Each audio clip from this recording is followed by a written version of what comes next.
আসসালামু আলাইকুম, কেমন আছেন সবাই? আজকে আমি কিন্তু ভীষণ মজার একটি রেসিপি নিয়ে চলে এসেছি। এখন যেহেতু পাকা আমের সিজন, তো এই পাকা আম দিয়ে এবং দুধ দিয়ে একটি খুব সুন্দর পুডিং তৈরি করে দেখাবো। তো যারা আমার চ্যানেলটাকে এখনও সাবস্ক্রাইব করেনি তারা অবশ্যই সাবস্ক্রাইব করে ফেলবেন, লাইক কমেন্ট শেয়ার করে দেবেন এবং বেলটিতে ক্লিক করে দিবেন যেন আমার নতুন নতুন ভিডিওগুলো আপনাদের কাছে পৌঁছে যেতে পারে আর আমি উৎসাহ পাই। তো চলুন দেখে নিই। এখানে আমি একটি বড় সাইজের পাকা আম নিয়েছি, তো এটাকে আমি একটু টুকরো করে নিচ্ছি। তো আপনারা চাইলে খুব সুন্দর করে বটি দিয়ে ছুলে বা হাত দিয়ে কচলে এটাকে কিন্তু একটি মিক্সিং জারে ব্লেন্ড করে নেব।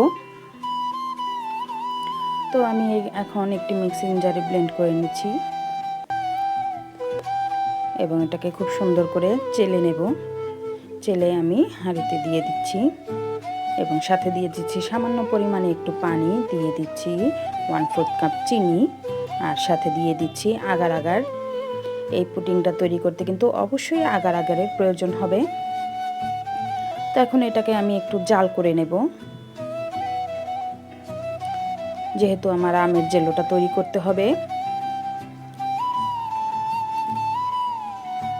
তো এভাবে কিন্তু খুব সুন্দর করে একটু জাল করে নেব, চুলার আঁচটা কমিয়ে একটু ফুটিয়ে নিলেই কিন্তু খুব সুন্দর করে হয়ে যাবে। এবং এটাকে একটি বক্সে আমি ঢেলে সামান্য পরিমাণে ঠান্ডা করে ফ্রিজে রেখে দেব প্রায় আধ ঘন্টার মতো।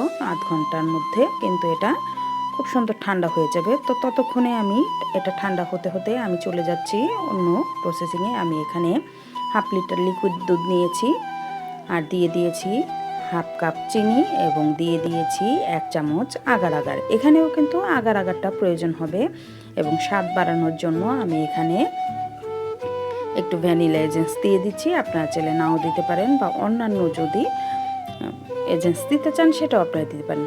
দেখুন এটা কিন্তু হয়ে গেছে। আমি এখানে কিউব করে কেটে নিচ্ছি ছোট ছোট, একদম জমে গেছে। একটু ফ্রিজে রাখলেই কিন্তু এটা খুব সুন্দর করে জমে যায়।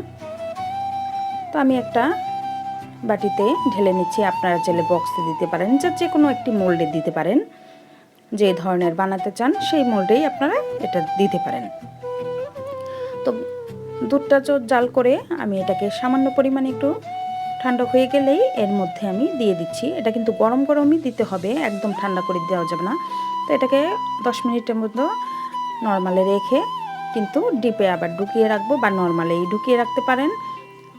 আবার এটাকে আধা ঘন্টা পরে বের করে নিয়েছি। দেখুন একদম পুরোপুরি কিন্তু সেট হয়ে গেছে এবং বাটি থেকে খুব সুন্দরভাবে উঠে এসেছে।